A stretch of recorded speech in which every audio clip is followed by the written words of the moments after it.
Here today with the Lifting Spirits Saving Souls podcast.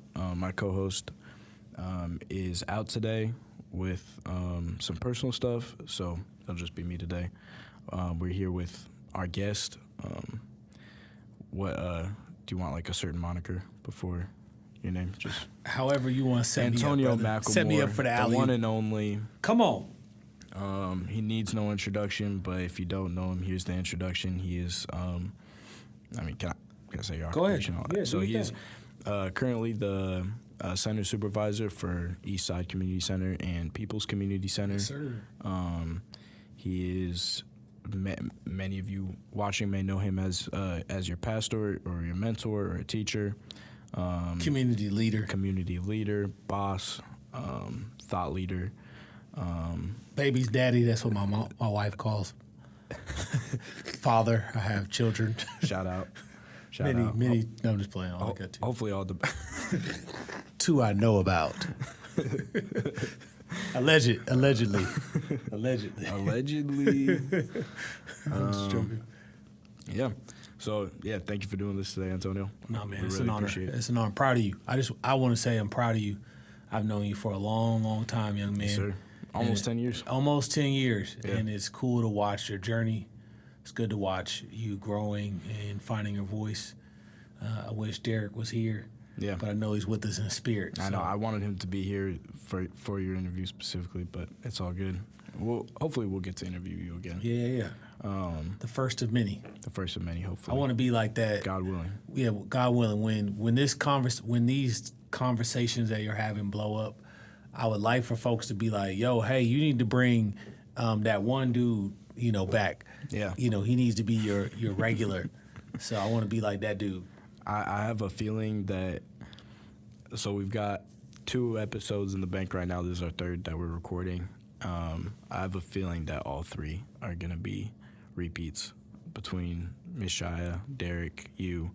I have a feeling that Ralph will probably, if we can get him on the pod, Ralph's gonna be funny. He's going to be a repeat. Yeah. I'm hoping. You guys are going to have to censor him because this is, what was the name of the the podcast? Lifting Spirits and Saving Souls? Yes. I don't know how much of that is going to happen. No, I'm just joking. Lifting Spirits, definitely. For sure he's going to lift your spirits. Definitely. But he's going to for sure drop a few F-bombs. That's all good. But the Lord's still working on it. Yeah. Amen. And the Lord still uses him in many ways for I'm for just joy joking. and I light. love Ralph. Yeah. Ralph's one of my Shout best out Ralph. supervisors ever. Yeah, he's honestly a great boss. Yeah, great boss, man. Best of the best. Best of the best. Shout out Ralph. All right. Let's get to Antonio, though, because Ralph's not here today. We got Antonio in the building. We got some interview questions here that I'd like to ask. We can take it wherever you want to take it, and it's just a conversation. Okay. Yeah. So, first and foremost, what is your first, or if you can't remember first, what's your earliest Tacoma memory? Oh, man, that's a great question.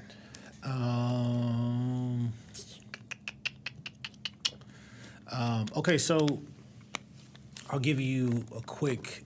So we moved around a lot growing up. I'm originally from California, Sacramento, California. Sacktown, we get smacked down. Okay, sorry. I gotta remember I'm saved.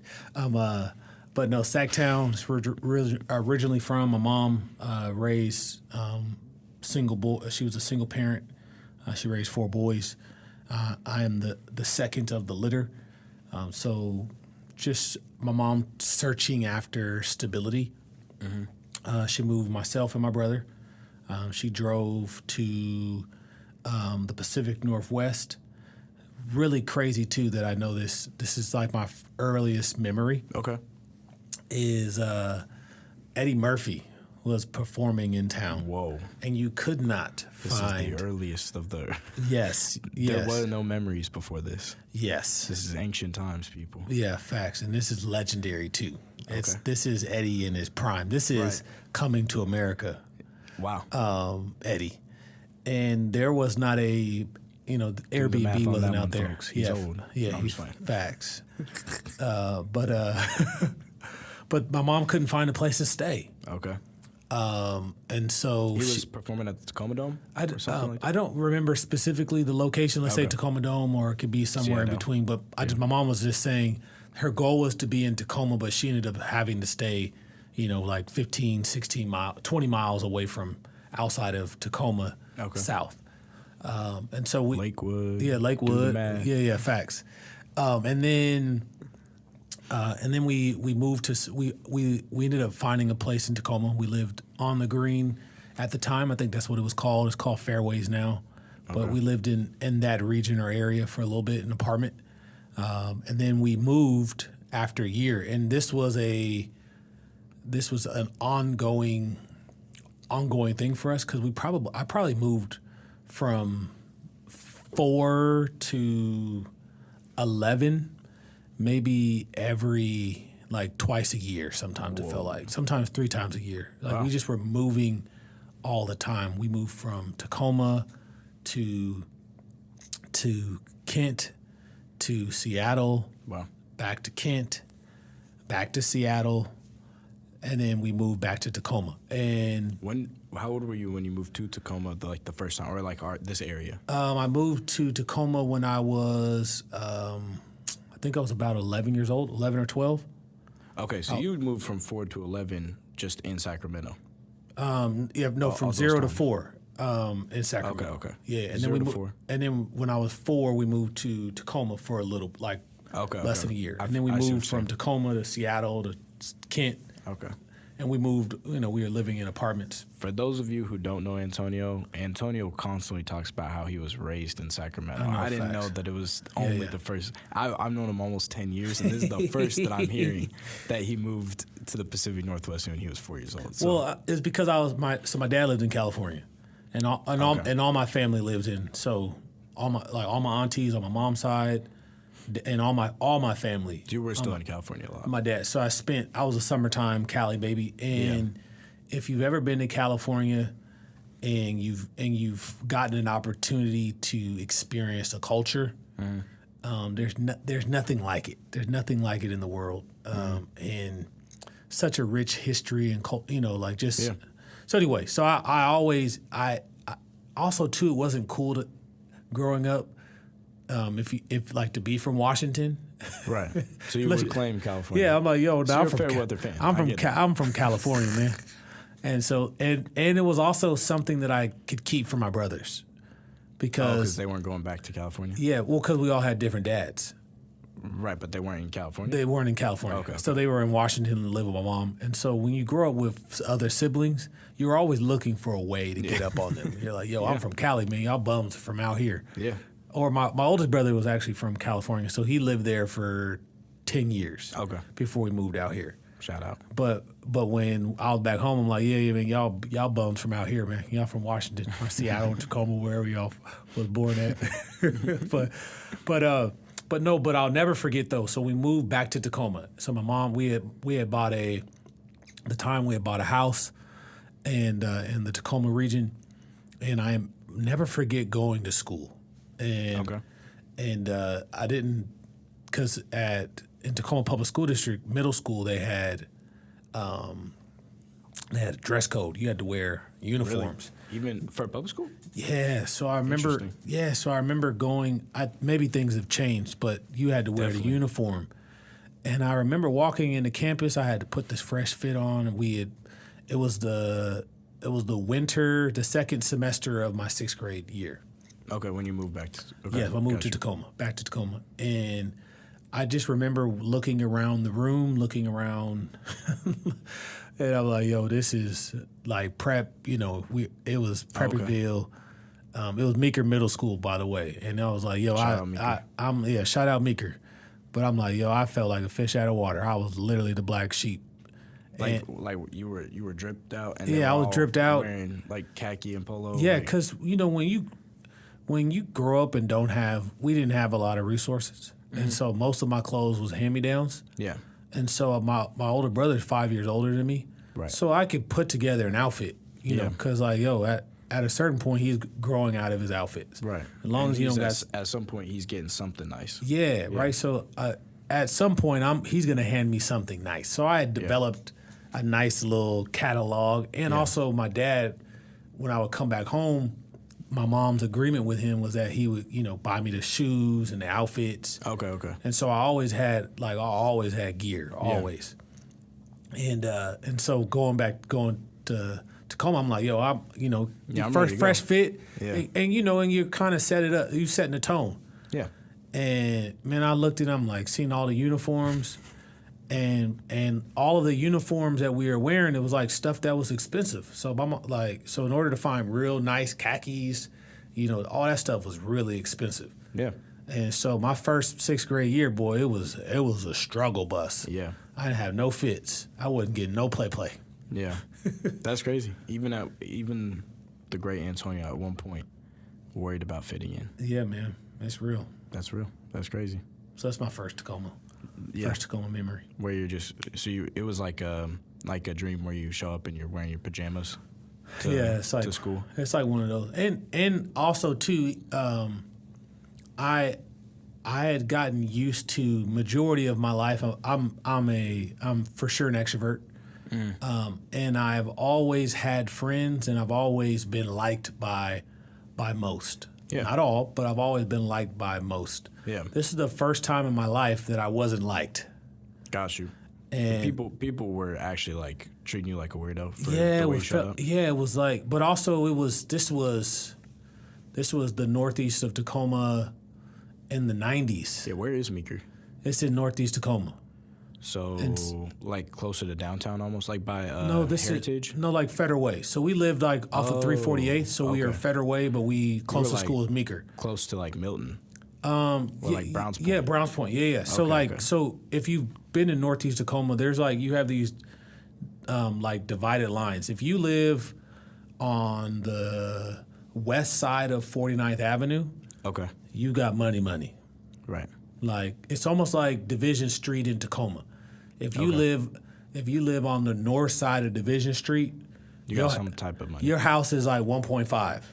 You go on the opposite side of Division, you go on the south side of Division, and it's a different type of experience, Right. drugs, et cetera, et cetera. The communities look different. Folks are on Section 8.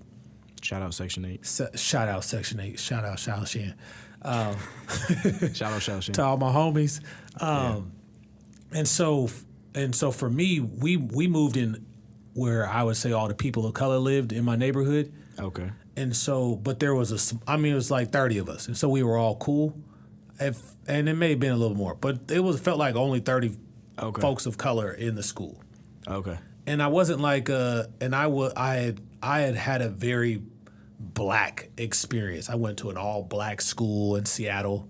I went to an all black church. So For those of you who didn't realize how old Antonio is, he was alive when segregation. Facts. So literally though, right? We might have Literally. to edit that out. Literally. My bad. So there was segregation in the school. Oh, for real? Like real talk. Okay, but it was like a cultural segregation. Yeah, it was a cultural, okay. not like Not like law. Yeah, That- not that law. was a joke It was of a mine. cultural thing. Like Interesting. And it Was it like in an HBCU type of way, where it was like black people were trying to have their own space, or was it just like, all because right? there's only 30 of us, and then the rest, I don't know what, six. Let's say there's I was talking 600 about the all students. black school that you went to. Oh no, I was talking about Meeker. Okay. Yeah, but no, at the all black school I went to, I mean, it was love, man. It was you around your culture, man. It was dope. We had I mean, imagine LCA with swag. Yeah. Okay. Yeah, so it was like turned up, man. We had like basically just LCA. We had the dopest worship, kind of like imagine if it was like Christian school. yeah, imagine cool. yeah, it was a black Christian school. So imagine if Joe Lawyer was leading worship with Just all Yeah. All black kids. Yeah. So it was like, yo, it was super swagged It out. might sound crazy when I say it, so I'll let you say it. Yeah. Super swagged out, right? And also without the constraints, right? You can just do what you know how to do, and people understand it. Where some of what like Joe's gift is, like he's explaining it to the folks that are present. Right. It's like very like 101. Hey, this is how you clap. Here's how we get on beat. No lie, shout out Joe Lawyer. Shout out my old teacher, band teacher, legendary, but he literally taught me how to clap. Exactly. I'm not joking. Like, I did not know how to clap my hands before. He literally had to teach a class. Yeah, it's instructional. So, like, when Joe's doing worship at a LCA, it's like everything's instructional. Yeah. Everybody clap your hands like this. I was just glad he told the band kids ahead of time, because otherwise I would have been with the normies in chapel, you know what I mean, not knowing how to clap properly. Yes. So imagine going from a school environment and also a cultural environment, living in Seattle, you know, and even living in Kent, right, where there's a lot of diversity, a lot of people of color, a lot of black folks, and then moving to Northeast Tacoma where you're less than 1% of the population. Yeah. And what was dope too, right? There's two pieces of this, because it was dope because it allowed me to diversify my friends group. Because if you were a person of color, you just were a part of the mold. Like it was like, yo, hey, it was all community. It was like, yo, it was love. It was like, yo, what's up, bro? You know, you just felt love. But that kind of initial piece of kind of engaging with unmelanated folks was just extremely. It was just I can remember it to this day. It just felt hostile. Yeah. It felt like you were in a zoo. You were constantly trying to prove yourself to other. I mean, I remember a guy was like rubbing my skin, like weird stuff, and I'm like, yo, bro, don't touch me, man. And so that was a learning experience that was difficult, but I'm grateful. I'm grateful for it. Yeah, because it helped prepare me for a lot of the work that I'm doing now. I was gonna say, do you think it gave you kind of? I mean, you have like you're a very skilled diplomat. Yes. Do you think that kind of helped with that? Like, yeah, because you're able to really reach. I've seen you go into some wild spheres where I was like, I don't know. Me personally, I don't feel comfortable, and you'll just be like, all right, everybody, and you'll just like be yourself and just like kind of your move is you'll just kind of like be yourself until everybody gets it. Yeah, you know what I mean? That's it, man. I've seen you personally, like I've seen you just like not like that you fell on your face and like you did anything wrong, but just like it was not like you're reading the room, but also being yourself. So like people were just like not messing with it until like 5-10 minutes in, and all of a sudden at the end they're like, this guy's the best. Well, I'll tell you. 1,000%. Yeah. So this also goes into my philosophy of connecting with people. As I realized that there are people that, because I had spent majority of my life being liked, this was now a learning experience because I had to find a way to be accepted by this new group of folks who. And I also had to find a way to authentically be myself. Yeah. And so you learn how to be a bridge. Yeah. And some folks might call it code switching, right? But but it was authentic. I didn't feel like I was code switching as much as I just was finding ways to be myself and do it confidently enough that even if I embraced the idea of being okay with embarrassing myself. Like I didn't mind embarrassing myself. That was my move too. You remember? You remember me in middle school, man. Yeah. So it was like if I showed up in a space or a room, actually let me tell you a story. This is a famous Tacoma story, but this is also my philosophy on how I engage with people. Okay. So in 1999, or maybe in 98. No, actually no. So I moved. This may have been 2000, 99 or 2000. Okay, my parents were getting married at this time. Wow, that's crazy. Yeah. So there's a huge earthquake. And I heard about this. Yeah. Huge earthquake. Huge. Yeah. Probably the biggest earthquake we've had in Washington State. Yeah. It's like a 7-point. They said if it would have, where the earthquake happened, if it would have been up a few diameters or whatever, a few feet, that it would have literally leveled Seattle. Yeah. Yeah, my mom was helping my dad on a roof at the time. That's crazy. While he was working on his construction business. Crazy. Yeah. Okay, So big I know earthquake. The context now. I'm Okay, locked in. big earthquake. Okay. And here's what's crazy. I had a teacher who was a believer, Christian.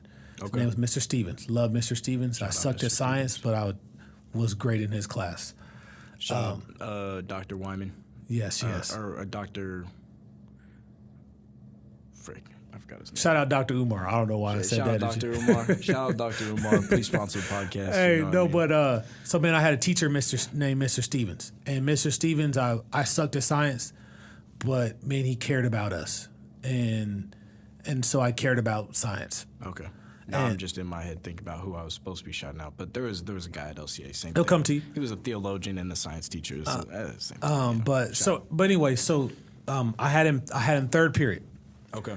And I'll never forget, Mr. Stevens was like, he used to always talk about earthquakes. That was his jam. But that was his jam. But this specific time, he was like, yo, we are past due an earthquake. Whoa. Like, we should be having an earthquake any time now. Dang. So he's like the Alex Jones of earthquakes. Yeah, Predicting it. he's like, yo, we are past due. I'm like, what in the world does that mean? You know, in my mind, Yeah. seventh grade, I'm like, you what the can't- heck does that mean? How do you know that? Yeah. How do you know that? Right. So then I go into fourth period. Now I'm sitting in the front of the class, and I literally look in the hallway, and I literally see the hallway doing the Matrix. Whoa. Like the wall, like literally the walls are moving back and forth. This was like a scary movie, and I'm like, yo, the hallways are moving Right.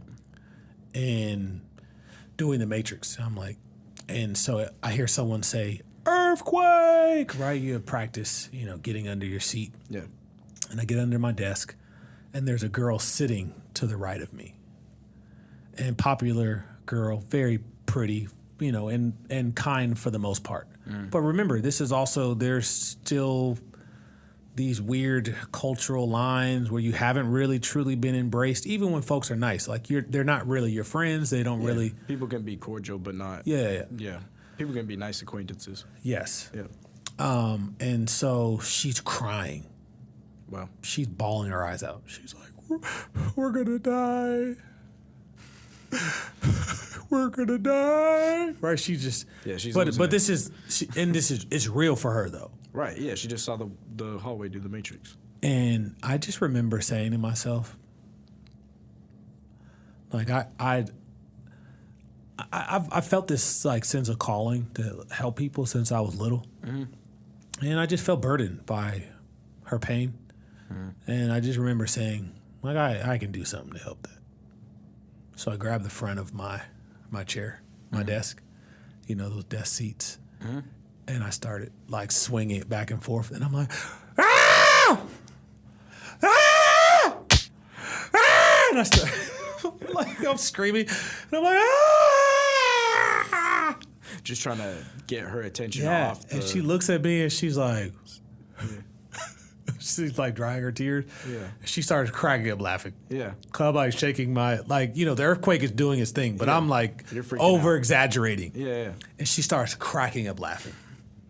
Yeah. And a few months go by and we see each other in the hallway. And she's like, Antonio, I thought my life was over. She's like, I just had a lot of things going on. And she's like, I almost lost it. But she's like, I just want to tell you, I want to thank you.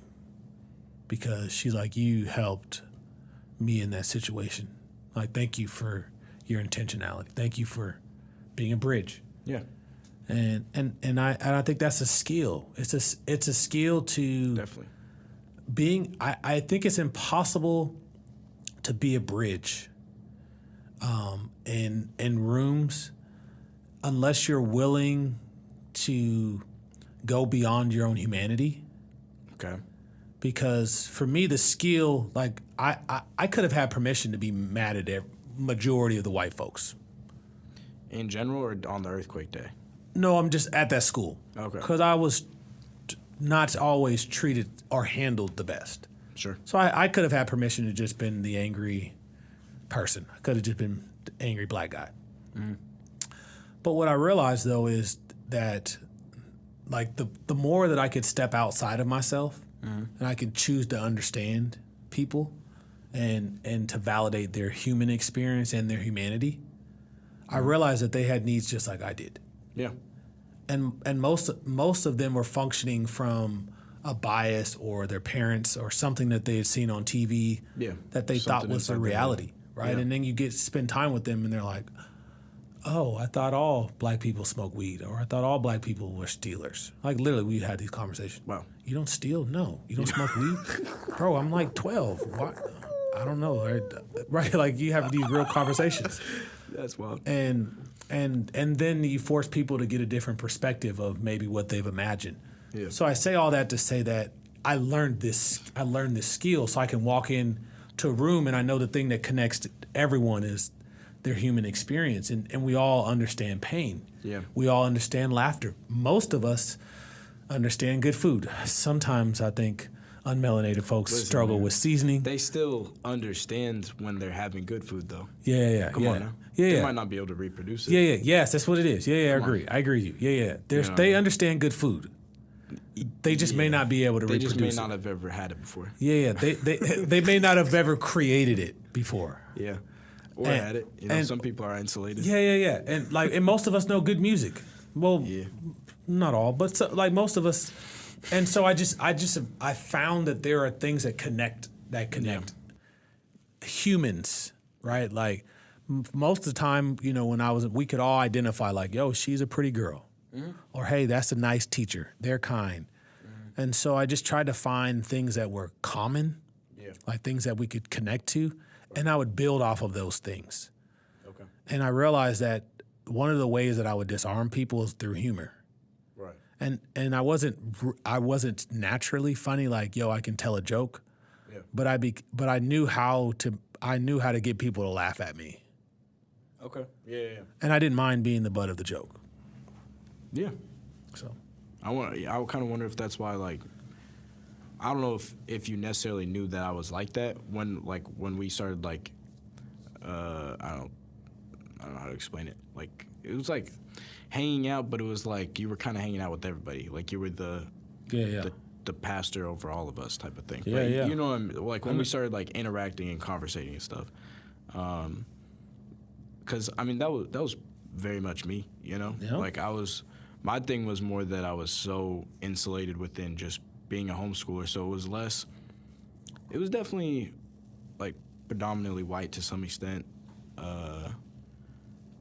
But my parents didn't isolate themselves to that outside of church. Yep. So the few friends that I had outside of church was a diverse group, if that makes sense. No, it does. So it wasn't as much like I had just as much, or honestly maybe a bigger issue connecting with the white kids in my class, or maybe just the same type of an issue connecting with so it wasn't necessarily like that racial divide that I had to cross, but that socioeconomic divide. For sure. And because I was trying to think, because some of the black kids were also on the other side of that socioeconomic fence. Some of them were on my same side though. So that's what I mean is like there wasn't a ton of black people at that school, but like it was like 50-50 whether or not we connected, because it was really more about that. The bridge I had to cross was the socioeconomic facts type of thing. And I also had to cross the bridge of just not being super well socialized, in the sense that I hadn't been socialized with a lot of people. So the certain people who had met someone like me before, or who we just vibed with, it was like a click, instantly, like we would be, nearly best friends within a few minutes. But then for most of the people, I hadn't socialized with a ton of people in general, outside of, church, work friends.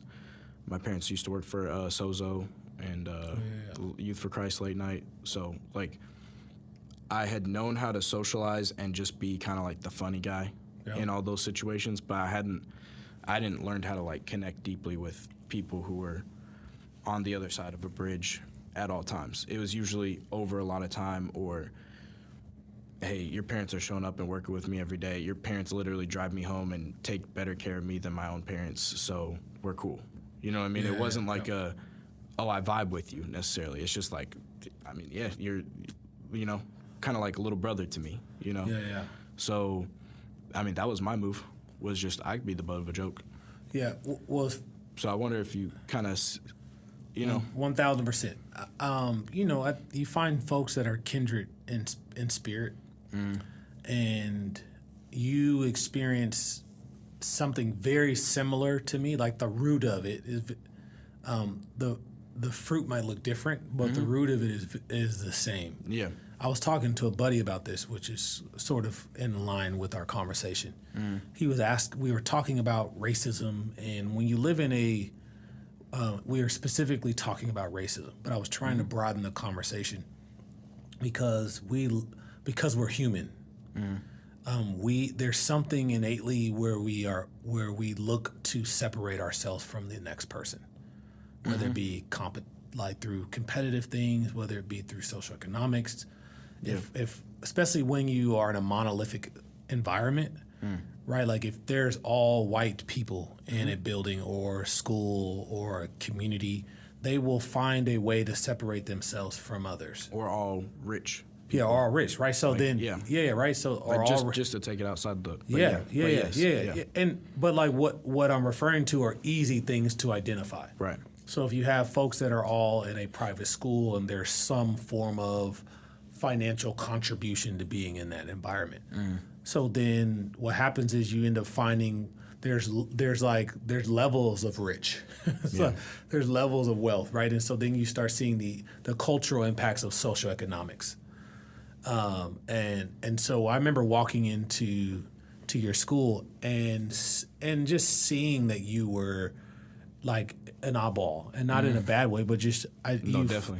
You knew how to fit in, but you also were perfectly fine with not being. Yeah, I was not fitting uniform at all. Yeah, you were not. Yeah, you were not going to uniformity. I think is what I used to hear. I was definitely nonconformist. I'm super punk, honestly, and I was like popular loner. You know what I mean? Yeah. I was fine.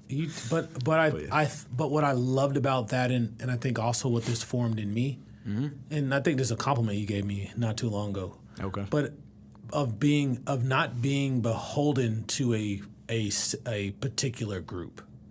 Oh yeah. And I think there are times where people want to behold me to a group. Yeah. They want to behold me to my blackness. They want to behold me to my social economics. They want to behold me to being a father. And if you spend enough time with me, you realize like, gosh, I can't behold him anymore. Yeah.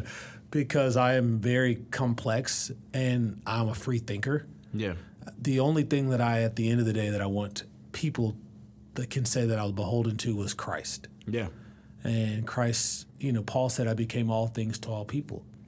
And so if I was in India, Calcutta, like I will find a way to be authentically me. Yeah. But I will learn like to honor their culture and to celebrate their culture and embrace all those things. And whether I'm in California, Washington, like there's a piece of me of where you have to be willing to embrace the culture, sure, but also authentically be you. Yeah. So anyway, I share all that to say that yes, I saw that early on and just interacting and engaging with you because you weren't going to be beholden to anyone. And here's what I believe why that's powerful. Is I believe when we don't become beholden to a particular like group, category, is we allow ourselves to be free thinkers and critical thinkers. Like I can't tell you how many smart people I've been in the room with, people that I admire, and then when they start talking about something, their group, their brain shuts off, and they're just giving me their talking points. Right. Whereas like, and I think that's why. Go ahead. No, go for it. I was just gonna say to give you another compliment. You are the most stable free thinker that I've ever met too. For how wide of a range our conversation have gone. I mean, we've been talking for a little under 40. This is one question. Yeah, I know, right? Like this is all just off of one question. So like a lot of the people who I know who can actually like think intelligently in a way that's not like that's somewhat original to them, at least, because sure, in all ways we are maybe influenced by whatever experience, perspective, whatever. We're all influenced by each other to some extent, but like a lot of the people I know who are as free thinking as you, live under a bridge. Yeah, facts. You know what I mean? Yes, So like, I agree with that. Or if they don't live under a bridge, they're like an alcoholic, or Yeah, for sure. they, can't keep a relationship down, or Yep. Whatever it is. Yeah, Like they're there's some drug sort addicts. of major instability going on. Yeah, emotional. And for the most people that I know who are as stable as you, they're the most boring people ever. You know what I mean? And they have no free thought. My wife would say that I'm boring. She got to keep you humble, man. Yeah, that's true. But I just think that I'm also stable. Neither of you two are boring in the Yeah, slightest. for sure. No, but that's love though, because I agree with you. A lot of the folks that I've met and engaged with that are free thinkers, and they have these complexities of thoughts. They're like bipolar or something. They're very unstable. Yeah. But this is why my Shout faith. out the bipolar community. Yeah, shout out to Kanye folks who's West. struggling with mental health. It's real, man. Yeah. And I was making mockery of. and mental health. but I think though, for me though, this is why faith is central to my world. Yeah. Because it's the only thing that keeps me stable. Like my intelligence is centered around my understanding of God and my understanding of Yeshua. Right? Like I don't. So at a certain point when I start going down a particular thought. And I chase thoughts. Like I'm like, yo, I get this kind of curiosity of thoughts. Matrix. Yeah, the You go Matrix, all the bro. way- I can go all the way in. Every rabbit hole that the rabbit hole. like Yeah. mythology, things that have nothing to do with Christ. And what's cool is as I go, like the deeper I go, the more that I feel like it connects to my understanding of Christ. Yeah. And how those things are, maybe there's interconnections and truths. And I end up leaning back into, my foundational faith. And so for me, that's what I believe, what I know that if I did not have a very clear and stable understanding of who Christ is in my life, I would be under a bridge somewhere. Because I do sometimes feel, as a free thinker, I feel alone often. That. I feel like sometimes I sit in rooms with people and I'm like, gosh, nobody gets it. That's encouraging to know. Yeah, but I think that's also the burden of being, because like it's easy. And now here's what happens in the biblical world. Okay. When you're a free thinker, you become a prophet. Prophets are lonely. Yeah. Nobody wants to be around them. Like think about Jesse. When Jesse sees the prophet, he sees Samuel. Yeah.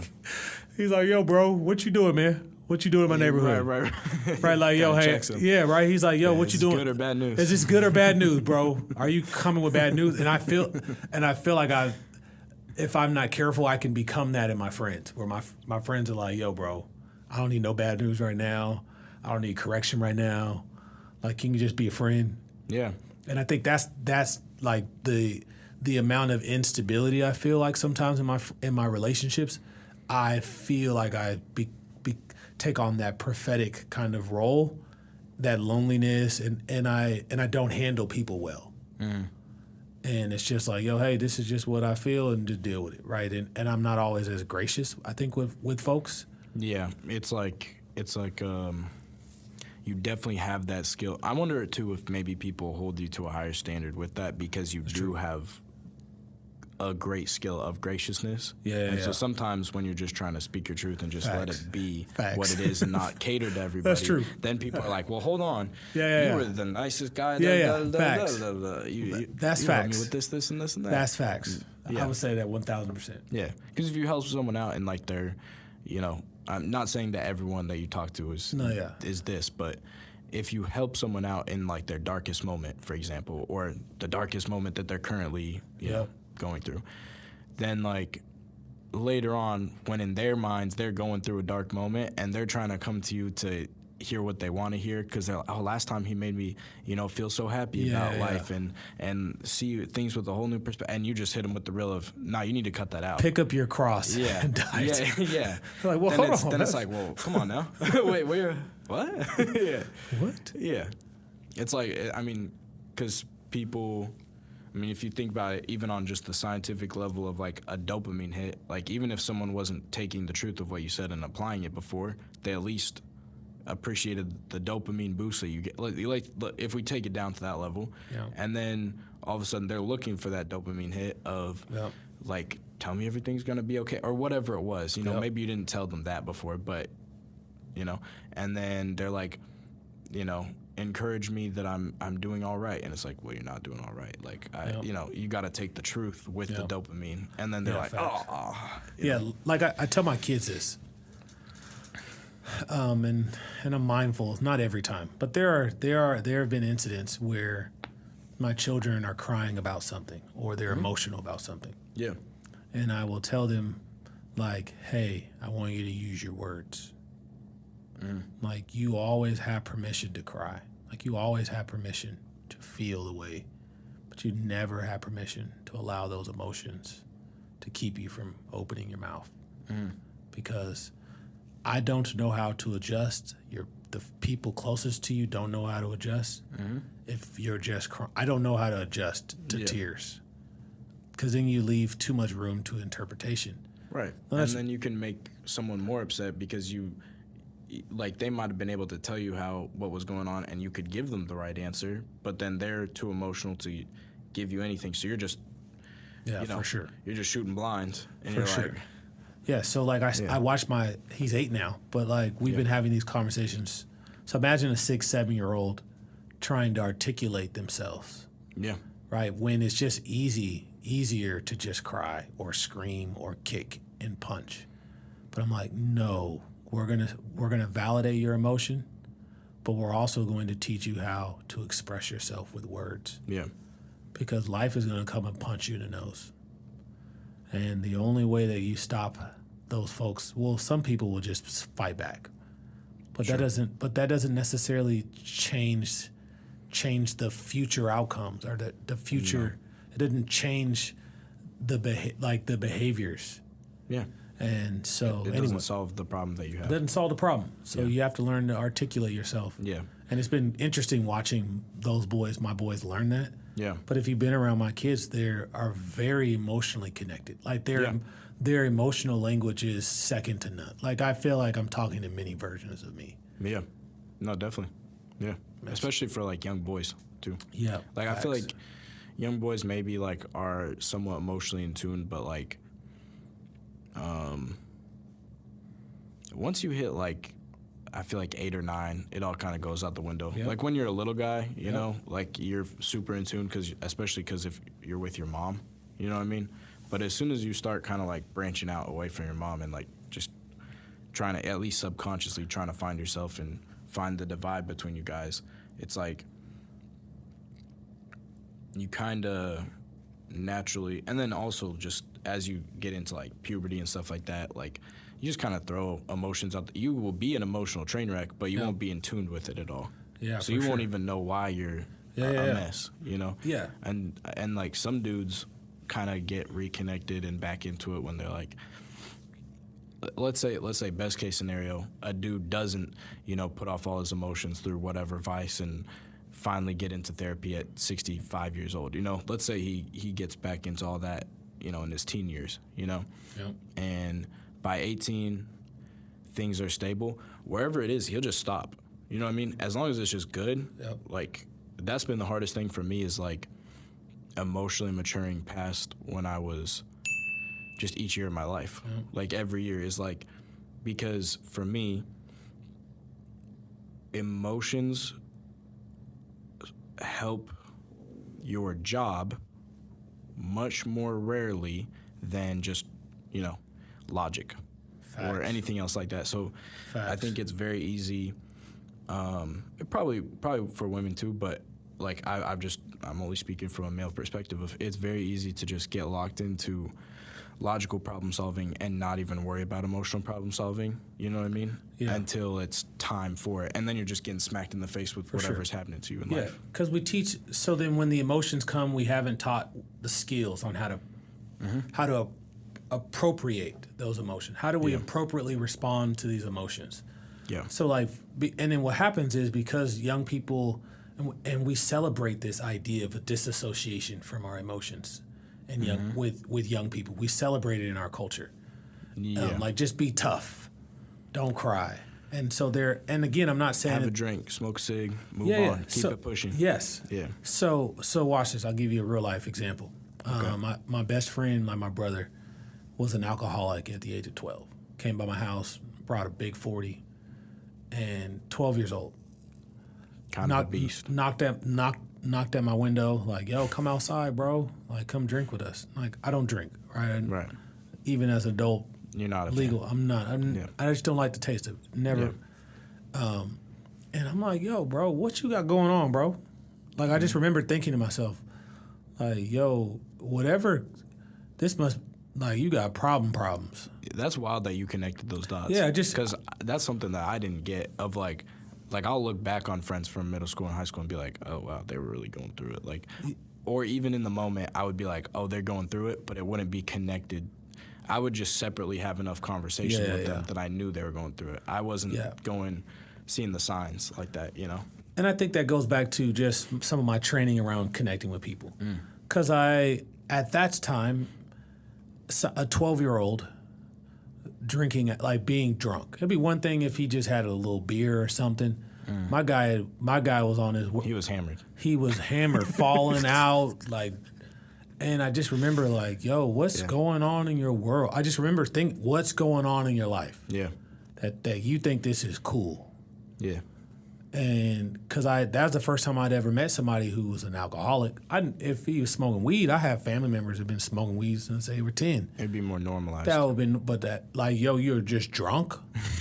Like, now fast forward. I find out when he was maybe 19, 20, I find out that he was molested when he was 12. So think about this concept. Now at the age of 20, 21, 23, 24, 25, et cetera, he picked up a bad habit. So because no one ever helped him to process through his emotions, he learned how to disassociate with drinking a bottle. Yeah. So he's drinking booze, and so then he's 24, 25 years old, and he's drinking a fifth every single day. Where's he getting the money for that? Well, he was in construction. Whereas At also, 12?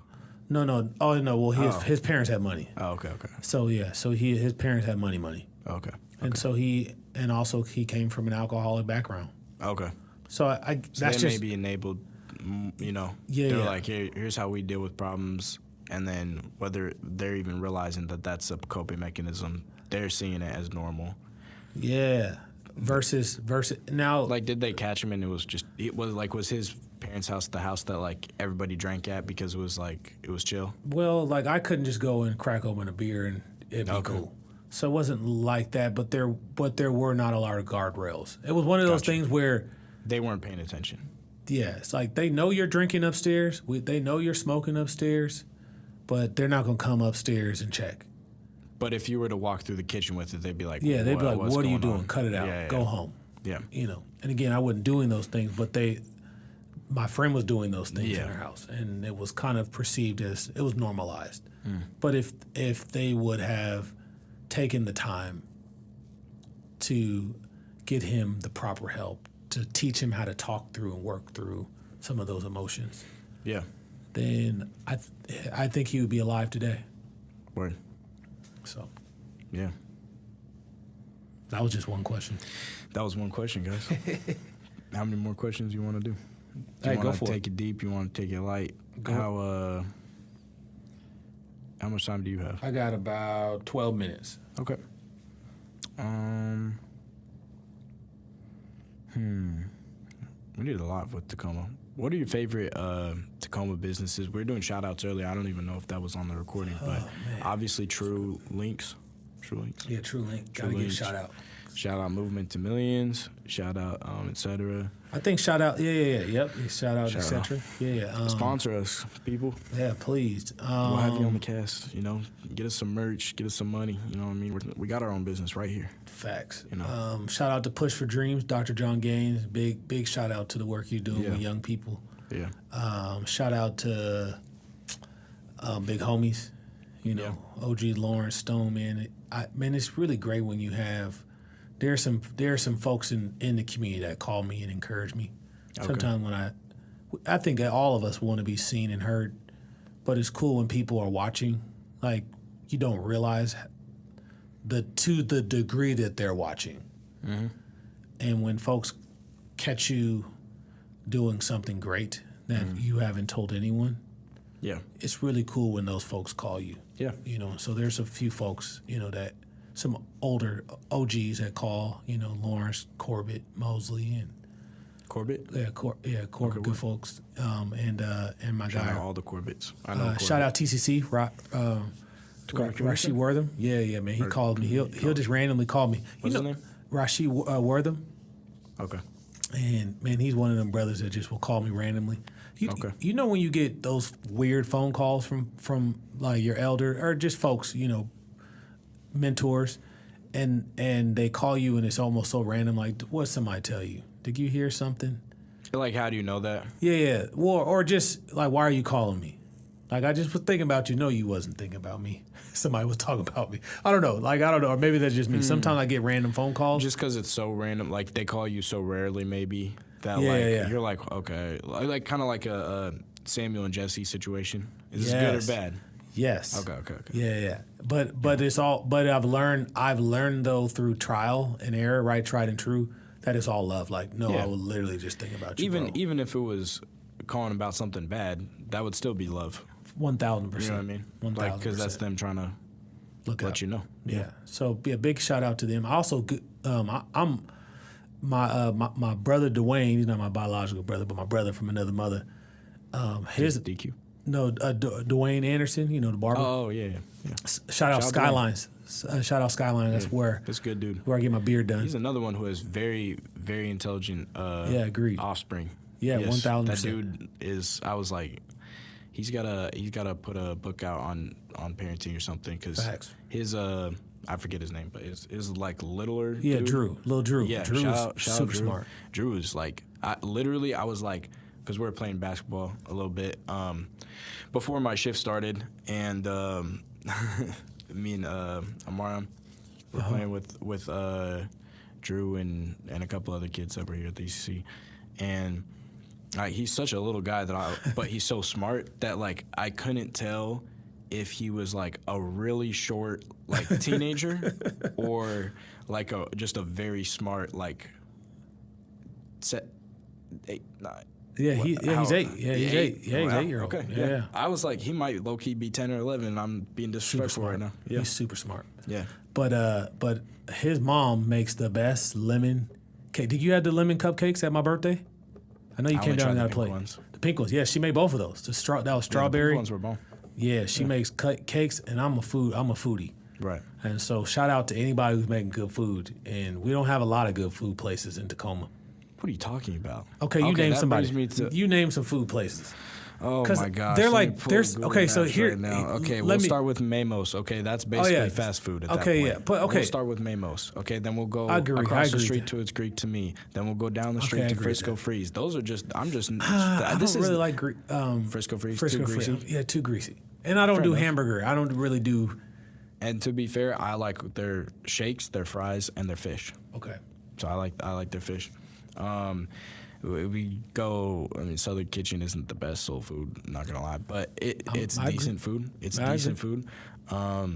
Fish House. I like Fish House. Icons right now. But but here's the thing about I think it's Hosun Yi, which is on South Tacoma Way. I'm not even going to. Buddy's is solid. Buddy's is solid. Is that the chicken spot? That's a chicken and waffles. Here's my thing I am such a picky food guy that. If I go to your food place, Mandarin's also fire too. The bocce place, they cook the food in front of you. Mandolin, yeah, my bad, Mandolin.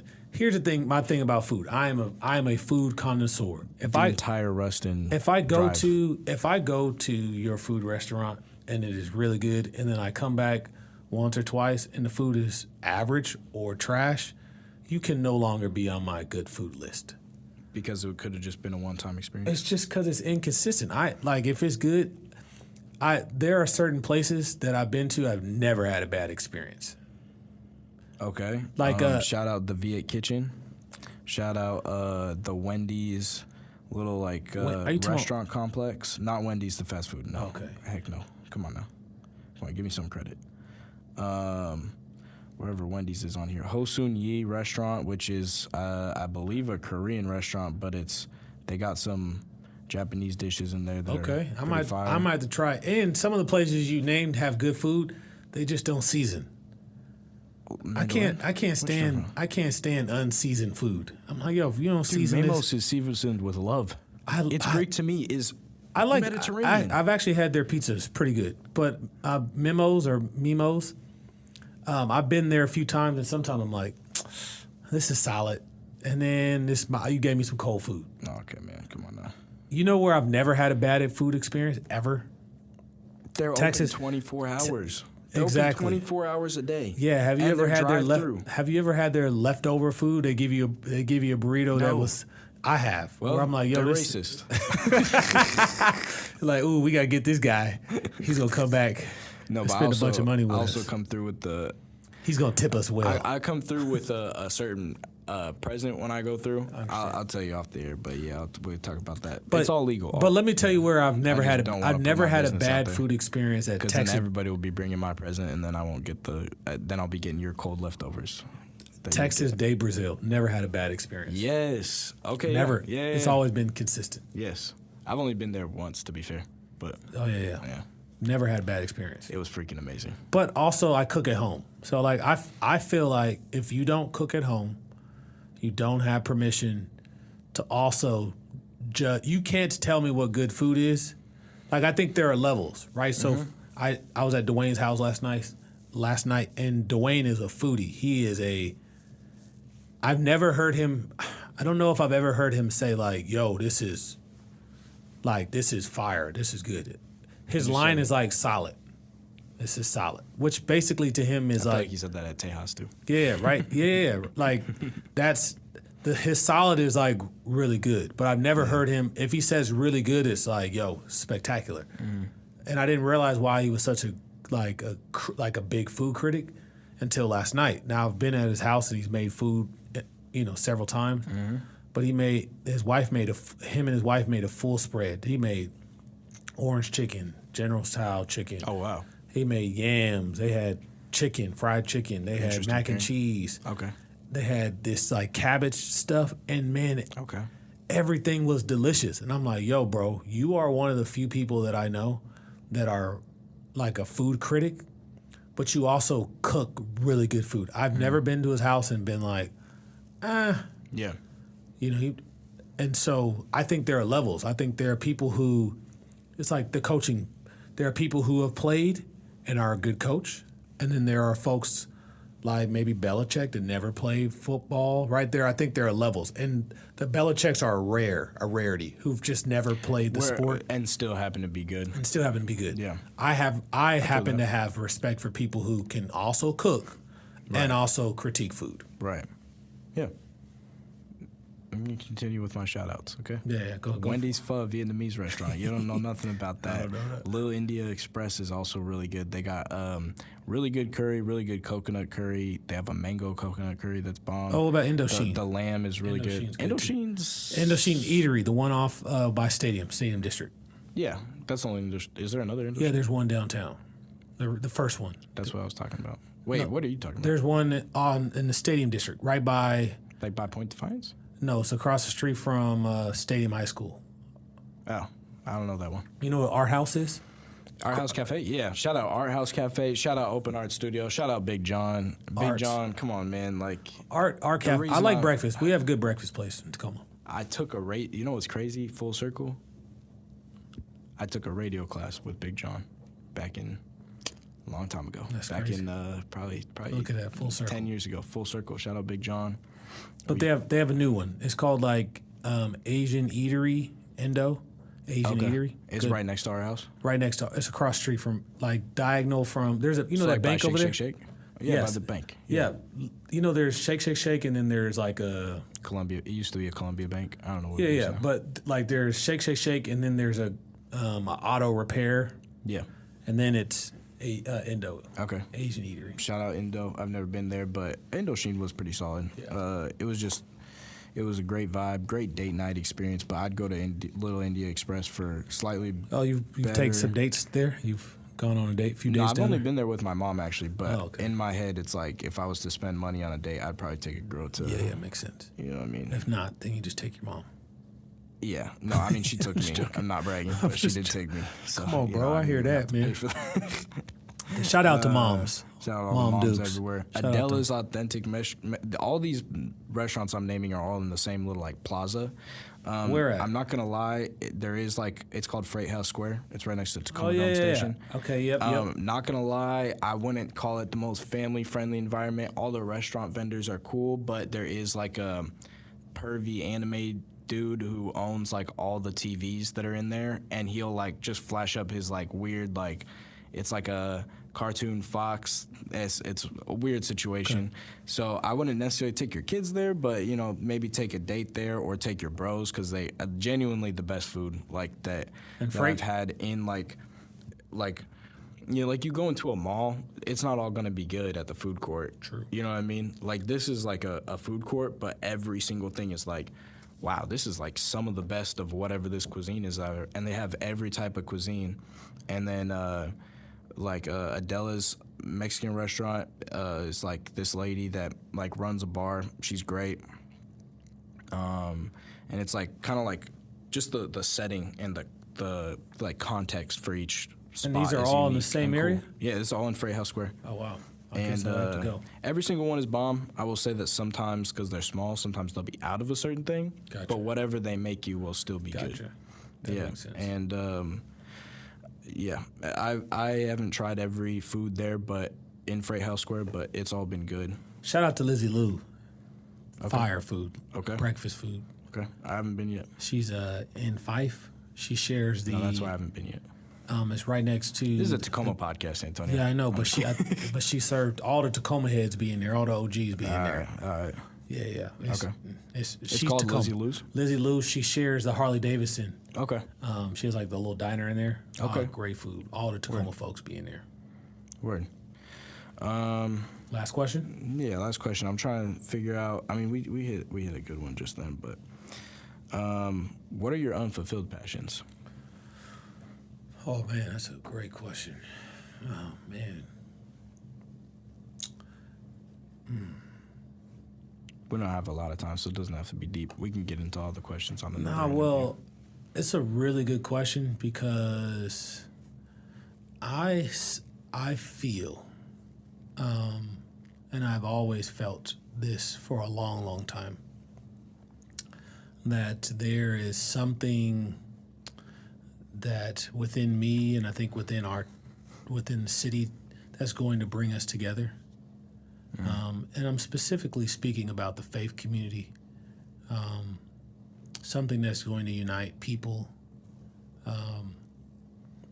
And like, I think the closest I've ever experienced it was Hope 253, where it just felt like people coming together, unifying, under one name. Yeah, they had your favorite rapper at that concert. Yeah, Andy Mineo.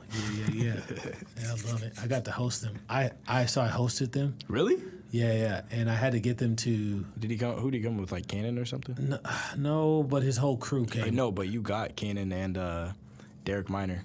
Oh yes, to perform. That was actually my guy Nate Burdine. Nate Burdine. My brother was like. My little brother was like kind of cool with them. Like they were just chopping it up afterwards, and so they have like pictures together. Like I'm in one of the pictures, but it was like me being like, "Hey, Elisha, let me get a picture." Too. That's dope. Yeah. Well, shout out Elisha. Shout out Elijah. But so I'm hosting Andy, and and the show didn't start. We were good on the show start time, but I had to get him to the audio, not check in. What do you call it? Rehearsal. Okay, yeah. And so all our team is texting me like, "Yo, we need Adam, like we need him there immediately. Like, yo, we need to get Andy Mineo here immediately." Yeah. And it was like, "You have 5 minutes," and they were taking forever. So I'm waiting. I think they stayed in the Murano or something like that, and they were taking forever. So by the time they get in the car, I'm now down to a minute. Okay. So I literally get to I probably do about 75, 80, all the way there. Just crazy. Driving. And I just remember Like I remember they got on the phone when I dropped them off, and I'd end up taking them. They go to the, like, to get dressed, and I hear they're like, "Man, this guy is crazy driver. I thought he was gonna kill us." So I know. So I think Andy thought I was gonna kill him. Shout out Andy. Shout out Andy. Shout out Lecrae. Shout out Derek Miner and Cannon. Whoever else was with Andy. But yeah, so Hope 253, something like that. Yeah, man, something like that would bring people together. I feel like that was the start. Yeah. I know people from all walks of life, like random people that have never met each other before that I just know, who like still wear their Hope 253 bracelets, still like will bring that up as like a favorite memory that they had, Yeah, because most folks would call that a crusade. But kind of ish. Yeah. I would say where it was more community crusade. Yes. Yeah. 1,000% different because here's a story. Robert Coleman, who wrote the book The Master Plan of Discipleship. Okay. He was the discipleship. Shout out to Robert Coleman. He was Billy Graham's discipleship guy. So the story goes like this: that Billy Graham, when he started doing crusades, all these people. 2,000, 3,000 people getting saved per event location. Yeah. And Billy Graham, the Lord comes and visits Billy Graham after his first or second early on in his crusade process. And the Lord says, "What in the world are you doing?" Okay. So, Lord, I'm winning souls. Isn't that what you wanted me to do? He says, "No, I didn't ask you to win souls. I asked you to disciple." So he gets with Robert Coleman. They create this campaign so that anytime they go into a city and are spending money on these crusades, that they have to be intentional about building community. Mm-hmm. And I know Dean at the time was really impacted by that story and because I think there was a crusade that happened in Tacoma. Okay. And so I was mesmerized by the approach to Hope 253. Like, we will not do it if we are not united. Mm-hmm. And I think we started out, it was a start. Yeah. Because it took over a year to plan that event. I believe that. And it took... This is just for the Tacoma Dome one or for all of them? For all of them. But the Tacoma Dome was, I would say it took us 3 years. Because you had to build to the Tacoma Dome? Yeah, you had to build. But, like, we're talking about also relationships. Because we went from, when we're doing it at Rainier, it's like 5,000, 6,000 people. You can fill that up, and it feels good. But when you start talking about 20-plus thousand people, it's going to require some strategic relationships. Yeah. And I just remember feeling like, man, we were on the precipice of something incredible. Yeah. And I feel like the Lord desires to pick that back up. Yeah. I think it's going to require the right person. When was that, Hope 253? Gosh, maybe 2017. Oh, okay. Maybe, gotcha. Summer 2017. Okay, word. And so that would be a desire that I have in my heart. Yeah. Unfulfilled, is to be a part of, play a small role in helping to unite churches, faith community. Yeah. I mean, I still see. I mean, you'll ask me to go to church with you. I'll never know what church we're going to until you tell me. That's true. Fair. I mean, we've been to a couple over the past few years. Yes. And, like, all cool. And, shout out Pastor EJ. I don't remember Pastor the other EJ. guy. Yeah. At the one by Viet Cong Kitchen.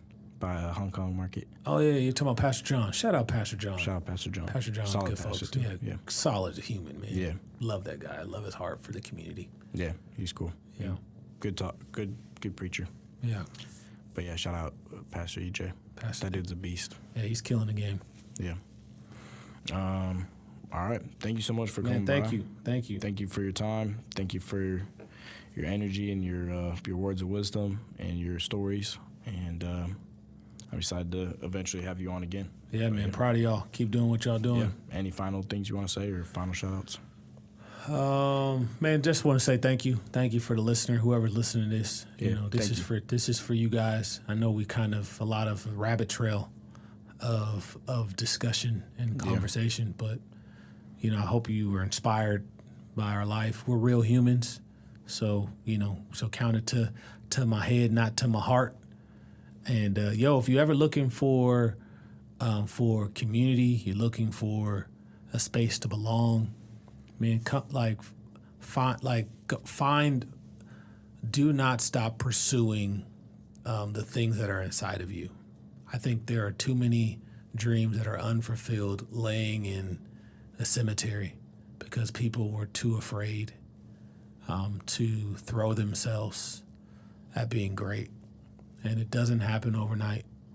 Greatness doesn't happen overnight. It's almost like planting an apple seed. It takes 7 to 10 years for an apple seed to become an apple. So if that is true for the things that we love consuming, fruit, I love a Honeycrisp. If that's true in a natural order, how much more so for our dreams? That the things that we plant may take generations. Like maybe plant so big and dream so big that we might not ever see what we're planning materialize, but we should do it in a way that we're preparing the next generation to flourish. So that's what I'll leave. I love that. Thank you, Pastor Antonio. Hey, no problem. Love Bless you. you, man. Love you too, sir. Love you all. Thank you for listening. I promise next time I have him on, I will keep it to the question list. So it's a little more. I don't know. I like that's how we normally That's talk. how we talk, for sure. We just go down a wide range. We didn't even honestly go as wild all over the place as it could be, and I mean, part of that is the time constraints. We can talk for a while, to be honest. Yeah, but you got to go. So yeah, next time I'll try to keep them. If let us know in the comments. Like and subscribe and turn on all your push the button. Push the button and hit the little bell button, because if we get the alerts turned on, then we get monetized or something like that. But let us know if you guys like this kind of freeform conversation. Then we keep doing it like that. I always have a little template of questions. If you guys want to see us take Antonio through the template next time, put him through a gauntlet of the template. Yeah, good luck. What I mean? Then we will attempt to do that in a future interview.